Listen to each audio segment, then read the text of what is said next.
నుదుట మీద కుంకుమ కోసం మట్టిలో భోజనం చేయడమే కాదు, కాళ్ళతో నడవడమే కాదు, నా భర్త కోసం ఏమైనా చేస్తాను, ఏట్లో దూకడానికి అయినా సరే సిద్ధం అంటూ రేణుదేశాయ్ చేస్తున్న మొక్కులపై పవన్ కళ్యాణ్ ఆరోగ్యం త్వరగా కోలుకోవాలని తను చేస్తున్న ప్రయత్నాలపై అభిమానులు కూడా అయితే కంటతడ పెట్టకుండా ఉండలేకపోతున్నారు పవన్ కళ్యాణ్ ఫ్యాన్స్.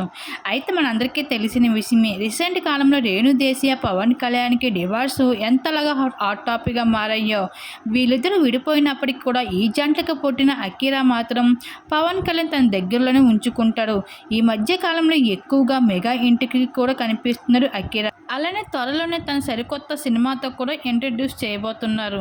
పవన్ కళ్యాణ్ కొడుకుని తన ఫ్యూచర్ కోసం అన్ని ఆలోచిస్తూ తండ్రిగా మంచి స్థానంలో ఉన్నప్పటికీ కూడా పవన్ కళ్యాణ్ ఆరోగ్యం పరిస్థితిపై తను మాత్రం ఎక్కువగా శ్రద్ధ చూపించలేకపోయాడని చెప్పవచ్చు.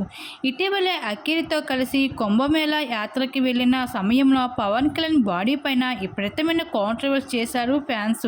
హీరోనా జీరోనా, ఆ బాడీ ఏమిటి అంటూ విపరీతమైన కాంట్రవర్సీలు చేస్తున్న సమయంలోని పవన్ కళ్యాణ్ ఆరోగ్యం ఏమాత్రం ఈ మధ్యకాలం బాగోలేదు అనే విషయం బయటపడింది.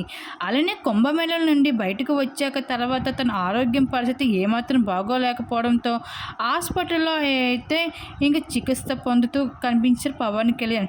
తన పరిస్థితి చూసి తెలుసుకున్న మెగా కుటుంబం కూడా సైతం అయితే తరలి వచ్చారు పవన్ కళ్యాణ్ చూడడానికి. ఏదేమైనా సరే పవన్ కళ్యాణ్ భార్య రేణుదేశాయ్ మాత్రం అయితే పవన్ కళ్యాణ్కి దూరంగా ఉన్నప్పటికీ కూడా తన ఆరోగ్యం బాగుండాలి అనేసి తన పూజలు అయితే చేస్తుంది.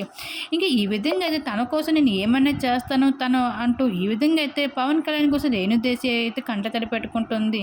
ఏదేమైనా సరే పవన్ కళ్యాణ్ గారు త్వరగా కోలుకోవాల్సి మనం కూడా